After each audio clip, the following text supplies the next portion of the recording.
오늘 이 말씀을 우리가 세세히 살펴보면서 저와 여러분들이 은혜를 나누고자 합니다. 오늘 본문이 전개되는 스마나는요, 그 아시아와 유럽이 대륙이 경계선이 어디냐? 바로 그리스와 터키 사이에 흐르는 에게해입니다. 에게해가 경계선인데, 이 경계선의 에게해에 접해 있는 큰 항구 도시가 있어요. 그 항구 도시가 지난주에 설교했던 에베소라는 곳입니다. 그런데 이 항구 도시보다도 더 큰 도시가 바로 거기에서부터 북쪽으로 40km 떨어진 스마나라고 하는 항구 도시입니다. 이 스마나는 이 동양에서부터 배로 싣고 오는 모든 물류가, 그리고 서양에서 또 이 동양으로 가는 모든 물류가 이 스마나에서 정착을 하고 경유해서 가는 것입니다. 그 때문에 이 스마나는 그 당시에 정말로 번창한 항구 도시였고, 그 항구 도시만큼이나 그 도시는 물질적으로 부여롭게 살았고, 그 다음에 문화가 발달되어 있고, 그리고 많은 그 외부의 종교들이 그렇게 활동을 하는 곳이었습니다. 그뿐만 아닙니다. 로마 제국의 황제도 이 도시가 정말 자기 국토 중에서 가장 부를 많이 누리고 자기가 통치하는 가운데 가장 그러한 중요한 거점 지역이기 때문에 로마 황제도 이 도시를 각별히 신경을 써서 세금도 감면해주고, 그 대신에 이 도시에 있는 주민들을 자기의 완전 추종 세력으로 만들기 위해서 로마 제국에다가 선포를 합니다. 무슨 선포를 하느냐? 바로 황제는 신이다. 그 때문에 어떤 신이나 사람들에게 절을 하면 안 된다, 경배하면 안 된다. 로마 황제에게 경배해야 된다. 그래서 황제 우상 숭배를 철저하게 강요한 특별 지역이었습니다. 그런데 이러한 지역에서 스마나 교회가 이 황제를 숭배하라고 했을 때 제일 먼저 부딪히는 게 누구냐? 교회입니다. 그리고 유태인입니다. 그 교회나 유태인은 바로 구약 성경을 믿기 때문에, 그렇기 때문에 10계명의 제일 계명이 뭐예요? 나 외에 다른 신을 섬기지 마라, 우상을 만들지 마라, 하나님을 망령되이 일컫지 마라. 철저하게 하나님만을 경배하라 하니까, 그러니까 황제에게 절할 수도 없고 경배할 수도 없는 거예요. 그러니까 당연히 비판을 받을 수밖에 없는 거죠. 그래서 유대인들은 돈이 많으니까, 그러니까 총독에게 돈을 갖다 바치면서 눈 감아달라 이러는 거예요. 그래서 총독은 유대인들의 돈을 받고 유대인들이 황제 숭배하는 데서 빼주는 거예요. 빼주는 대신에 유대인들이 뭘 하느냐면 기독교회, 스마나 교회에 거기에 교인들이 황제 숭배를 안 한다고 가서 고발을 해요. 그러니까 로마 정부는 유대인들의 돈을 받고 그 다음에 유대인들에게 임무를 부여한 게 뭐냐면, 너는 황제 경배를 안 해도 좋으나 그러나 네가 고발하면 된다. 그래서 고발하는 대상이 바로 이 스마나 교회 성도들이에요. 스마나 교회 성도들은 유대인들의 비방, 오늘 성경에 보면 비방을 받았다 그러잖아요. 비방을 받는 게 뭐냐면 고발당하는 거예요. 그래서 고발당하게 되면 어떤 붙잡혀서 가서 순교당하는 거예요. 그러니까 불에 태워서 순교당하고, 그 다음에 사자굴에 던져서 그냥 찢겨 막 죽으면서 순교당하고, 그리고 또 심지어는 톱으로 켜서 그래서 두동강이를 내서 순교를 당하는 거예요. 얼마나 무섭고 하나님 믿는 것이 얼마나 두렵겠습니까? 그런데 그러한 환란 속에서도 그들이 믿음을 지킨 거예요. 그러니까 예수님께서 뭐라고 말씀하시냐면 정말로 너희에게는 책망할 것이 없다. 너희에게는 7교회에 책망할 것이 있는 교회가 대부분인데 유독 서만화 교회는 너의 믿음은 책망할 게 없다는 거예요. 정말 목숨을 내걸고 주님을 배신하지 않고 배반하지 않고 기도하는 거예요. 또 이렇게 붙들리면 순교하는데 붙잡히지 않으면 무슨 일이냐, 바로 직장에 들어가게 되면 직장에 있는 모든 사람이 아침에 나와서 황제에게 절을 하는 거예요. 그 다음에 직장을 나갈 수가 없는 거예요. 그 다음에 또 내가 장사를 하거나 돈을 벌어야지 살 거 아니에요.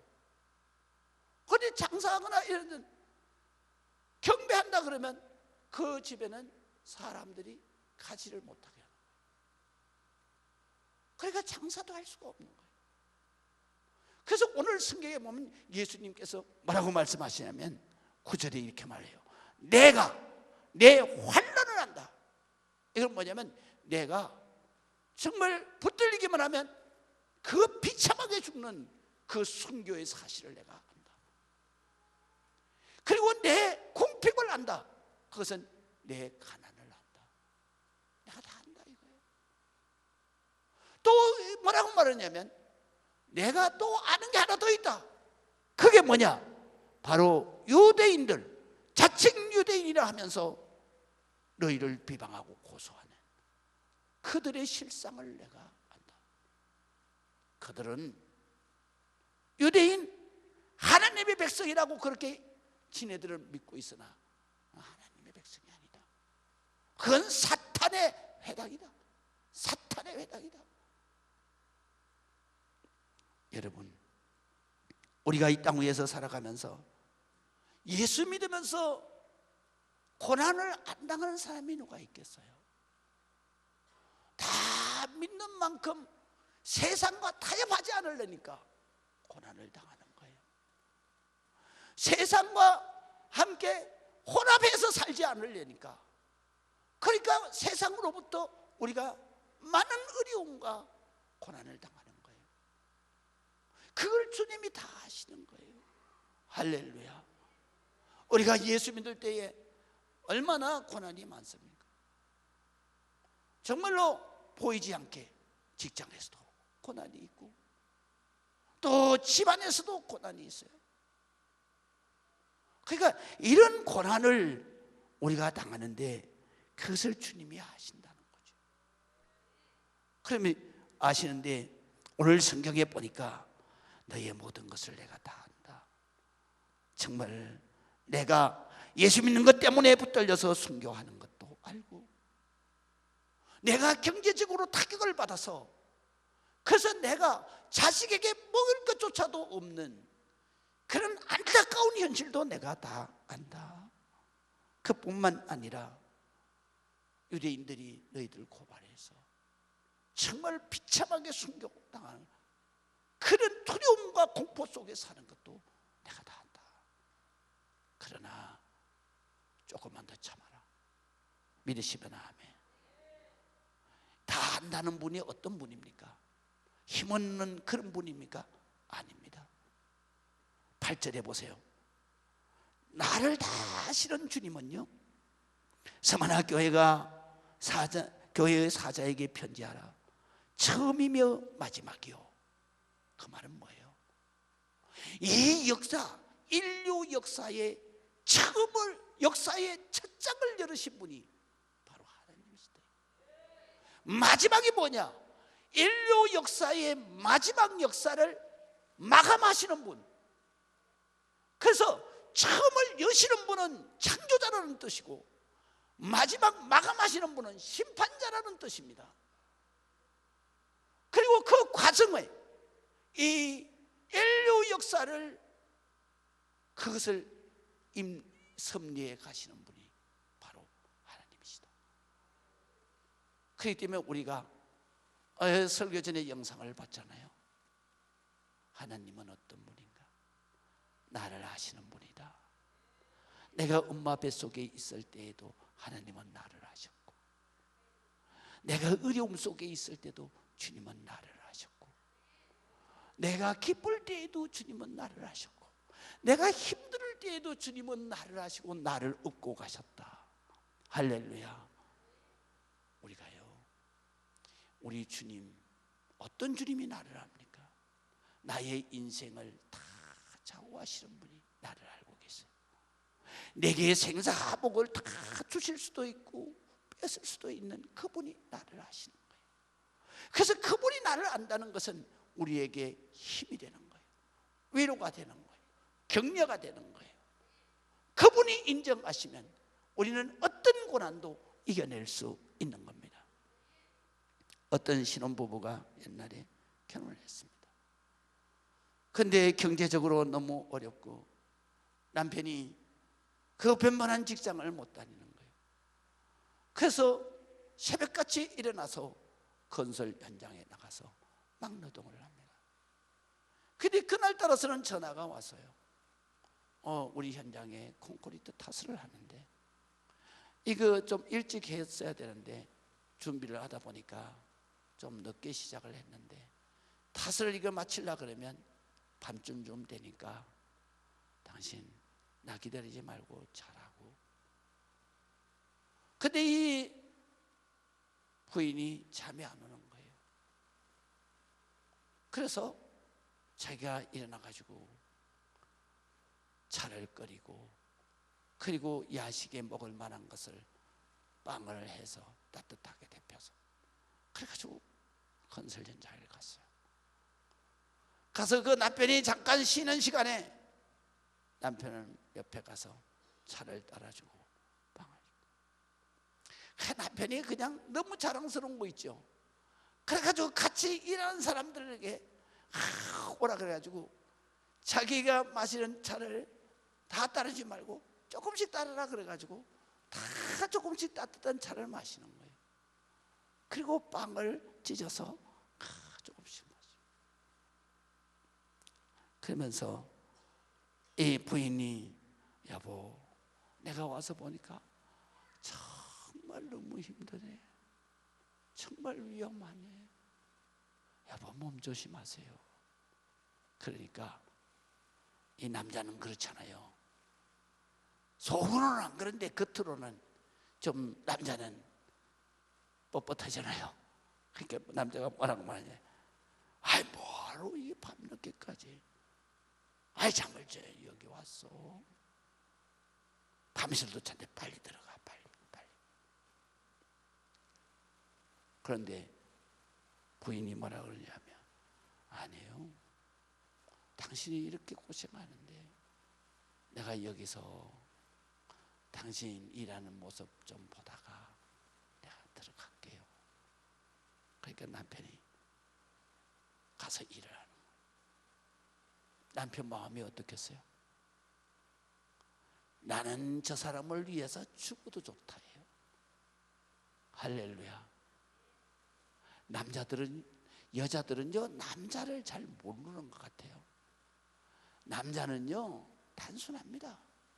내가 남자라서 그런지 남자 복잡한 거 없어요. 여자는 복잡해요. 생긴 것도 복잡하고 신체 구조도 복잡하고 생각도 복잡해요. 근데 남자는 그렇지 않아요. 단순합니다. 남자요 200% 점수 따는 비결 내가 가르쳐 줄까요? 그거는요 네가 최고야.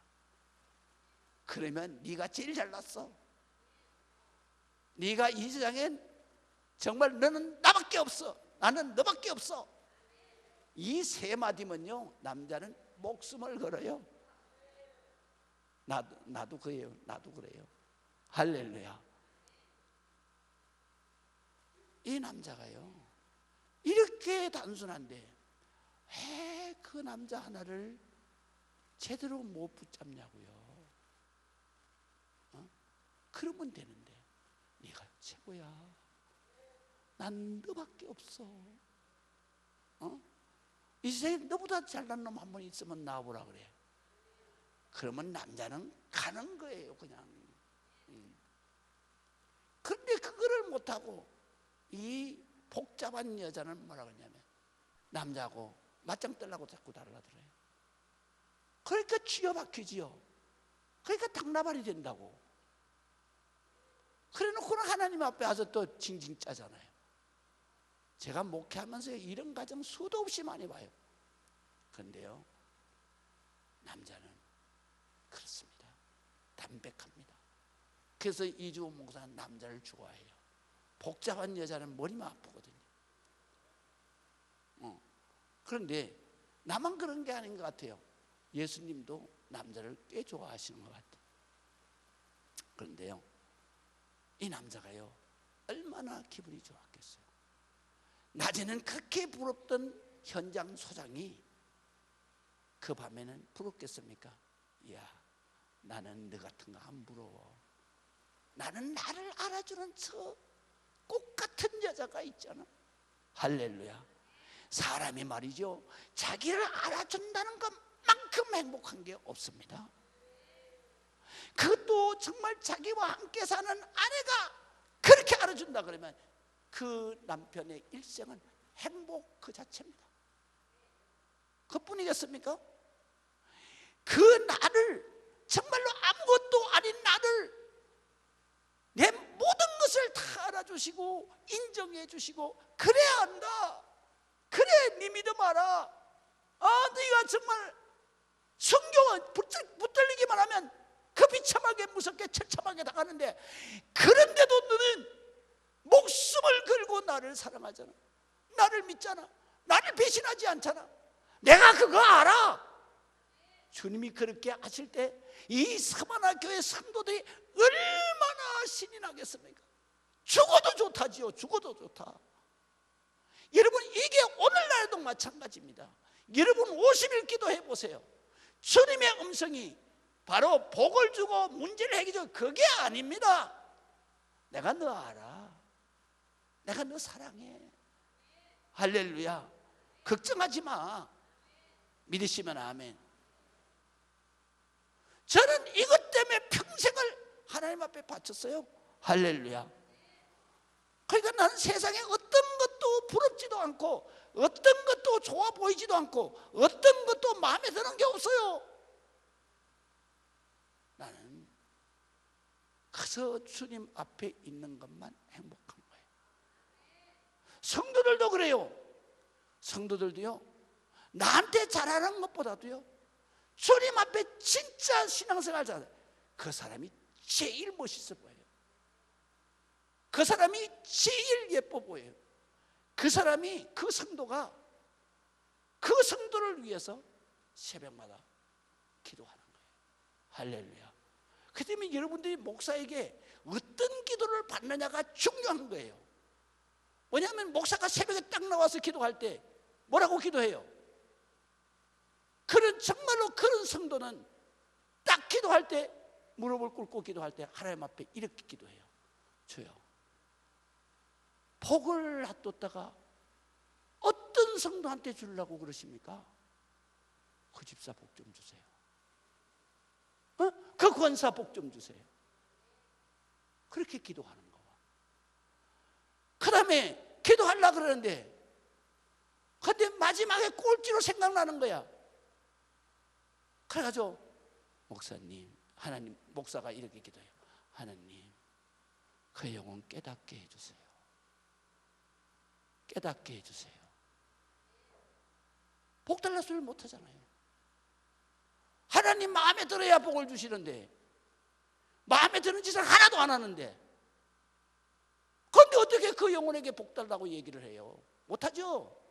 그러니까 뭐라고 하냐면 깨닫게 해달라는 거예요. 깨닫게 해달라는 얘기는 뭐예요? 주님이 정신 차리라고 이렇게 하라는 얘기예요. 이제 이해가 되십니까? 그러니까 주님도 항상 이뻐 보이는 서만화 교회를 책망을 하시지 않잖아요. 넌 책망할 게 없다는 거예요. 책망할 게. 너는 정말로 축복할 것밖에 없다. 너는 축복할 것밖에 없다. 정말 우리가 신앙생활 이렇게 해야 합니다. 이렇게 할 때 하나님 앞에 복을 받을 뿐만 아니라 하나님 천국에서 영원한 역사가 일어나는 거예요. 그 다음에 마지막으로 오늘 성경에 보면 자 이렇게 말씀하십니다. 우리가 10절을 보세요. 너는 장차 받을 고난을 두려워하지 말라. 볼지어다 마귀가 장차 너희 가운데서 몇 사람을 옥에 던져 시험을 받게 하리니 너희가 10일 동안 환난을 받으리라. 내가 죽도록 충성하라. 그리하면 내가 생명의 면류관을 내게 해주리라. 전에 성경에 면류관인데 지금은 관이라고 했어요. 번역이 참 이게 마음에 요번에 한 게 잘 마음에 드는 것도 있지만 마음에 안 드는 것도 있어요. 사실 이게 면류관이에요. 관과 면류관은 달라요. 면류관은 왕이 등극할 때 쓰는 걸 면류관이라 그래요. 근데 관은 아무거나 머리에 쓰는 건 다 관이에요. 왜 번역이 조금 잘못된 거죠. 그래서 오늘 성경에 보게 되면요, 자 보세요. 내가 장차 고난 또 올 것이다. 그 장차 고난이 오지만 두려워하지 마라.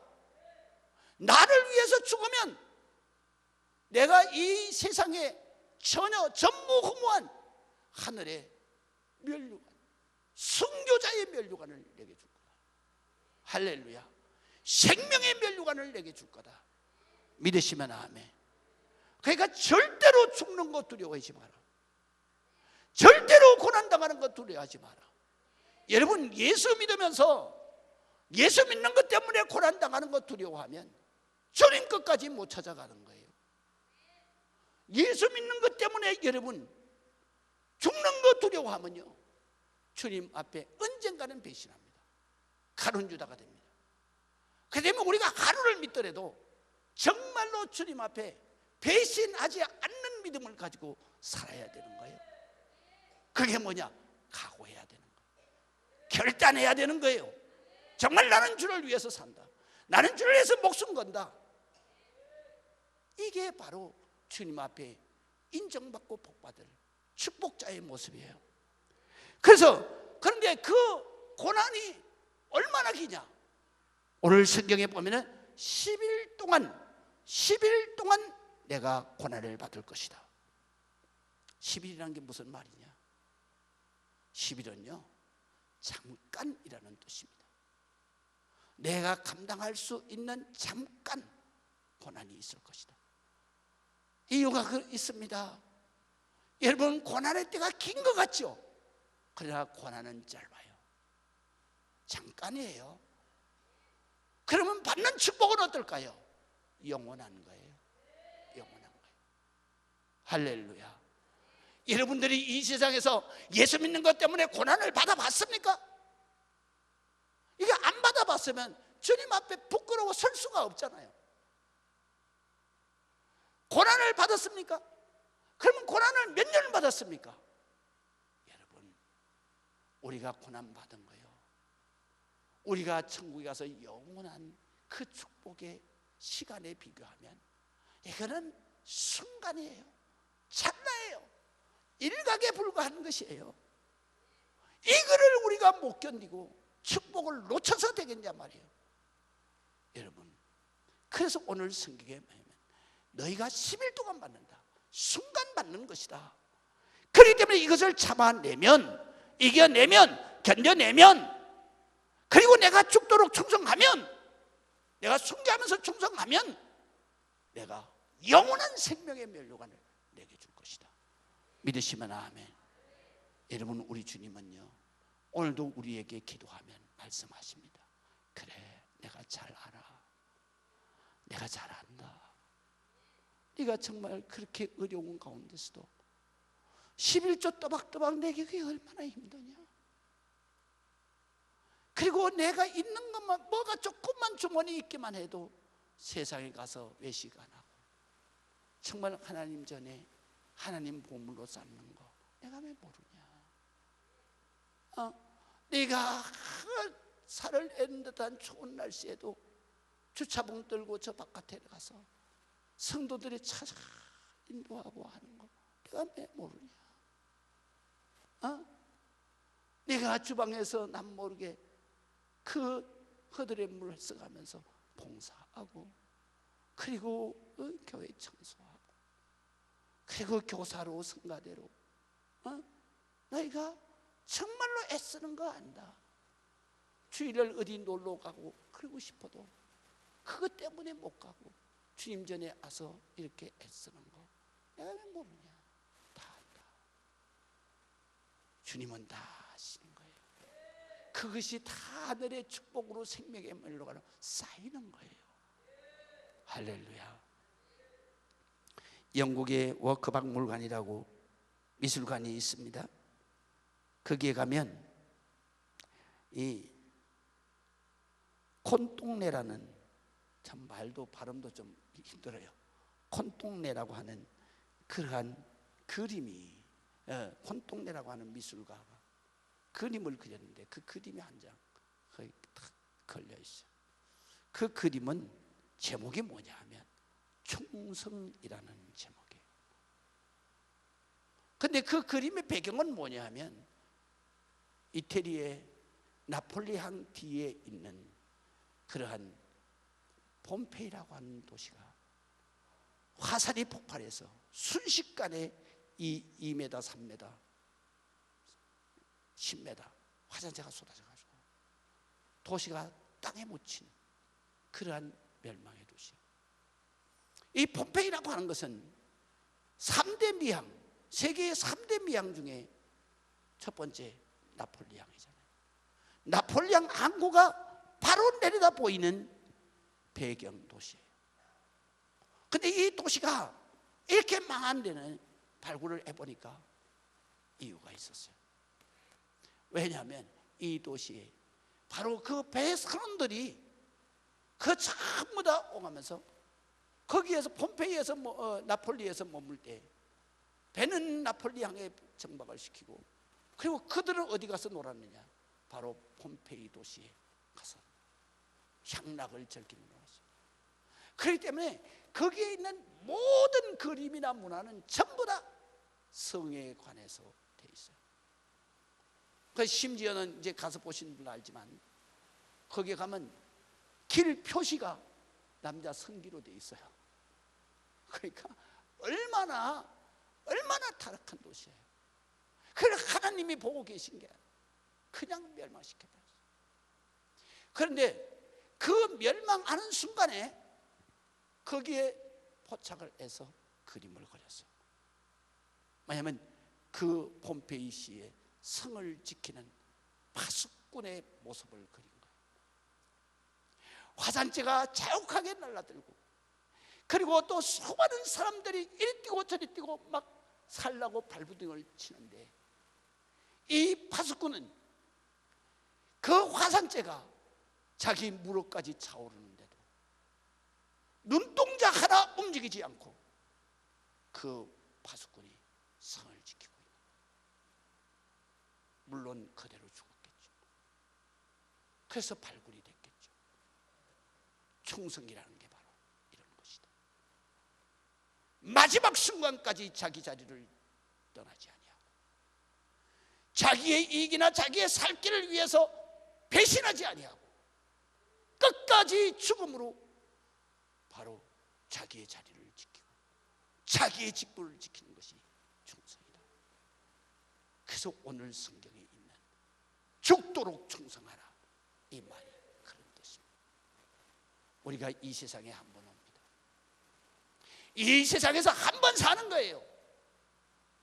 그리고 우리가 영원히 천국에 가는 거예요.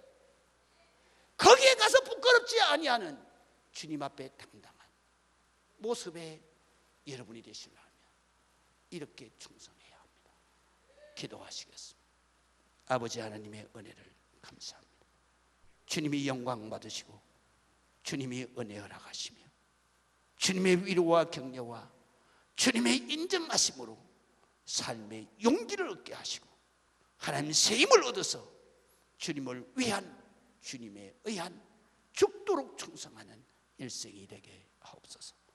예수 그리스도의 이름으로 기도합니다.